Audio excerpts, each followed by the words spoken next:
دوستو آج ہم حضرت موسیٰ علیہ السلام اور قارون کا قصہ سنیں، آخر تک ویڈیو میں بنے۔ مصر میں ایک شخص تھا، نام قارون تھا، لیکن تھا بہت بخیل اور کنجوس۔ اس کے پاس دولت کی کوئی کمی نہیں تھی۔ روایت ہے کہ اس کے خزانے کی کنجیاں اتنی تھی کہ اگر ان کنجیوں کو کہیں لے جایا جائے تو اونٹ کے ایک قافلے کی ضرورت تھی۔ چابیاں بھی اتنی تھی کہ ان کے بوجھ سے اونٹ بیٹھ جاتے تھے، لیکن وہ اپنا خزانہ غریبوں اور محتاجوں پر خرچ نہیں کرتا تھا، نہ بھوکوں کو کھانا کھلایا کرتا تھا، نہ کسی کو تن ڈھانکنے کے لیے کپڑے پہنایا کرتا تھا۔ حضرت موسیٰ علیہ السلام نے قارون کو ہدایت کرتے ہوئے کہا کہ اللہ نے تمہیں بہت دولت دی ہے، آخر یہ دولت کس کام کی؟ یہ دولت تو دنیا میں رہ جانے والی ہے، اللہ کے نام پر غریبوں اور محتاجوں کو دے دو۔ قارون جواب دیتا ہے کہ یہ دولت میں نے اپنی عقل سے پیدا کی ہے، یہ میری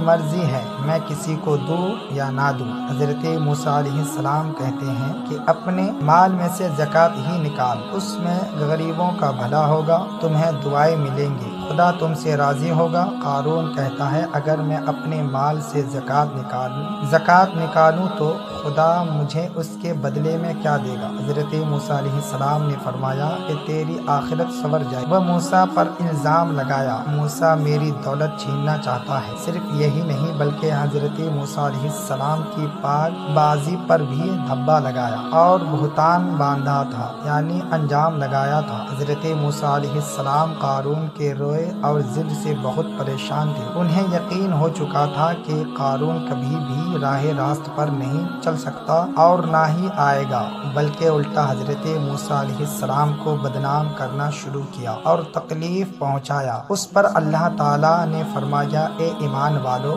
جن لوگوں نے حضرت موسیٰ علیہ السلام کو تکلیف دی، اللہ کے نزدیک حضرت موسیٰ علیہ السلام نہایت نیک اور پاک باز ہے۔ حضرت موسیٰ علیہ السلام نے بالکل مایوس ہو چکے تھے، انہوں نے اللہ سے فریاد کی تو اللہ نے حضرت موسیٰ علیہ السلام سے فرمایا اے موسیٰ، اپنا عصا زمین پر مار دو۔ حضرت موسیٰ علیہ السلام نے زمین پر عصا مارا تو زمین پھٹ گئی۔ حضرت موسیٰ علیہ السلام نے زمین سے کہا اے زمین تو قارون کو اپنے اندر سمو لے۔ اللہ نے موسیٰ علیہ السلام کی دعا سن لی، زمین نے اپنا سینہ کھول دیا، زمین آہستہ آہستہ پھٹنے لگی۔ قارون نے ایک ہی بات دہراتا رہا کہ موسیٰ علیہ السلام میری دولت پر قبضہ جمانا چاہتا ہے۔ پھر موسیٰ علیہ السلام نے فرمایا اے زمین اس کی دولت کو بھی اپنے اندر سمو لے۔ قارون رہا نہ اس کی دولت، سارے سنسار بھنڈا پھوٹ گیا۔ قارون اپنی دولت سمیت ڈھیروں مٹی تلے جا چکا، وہ رہا نہ اس کی دولت، اس کے شاندار محل کے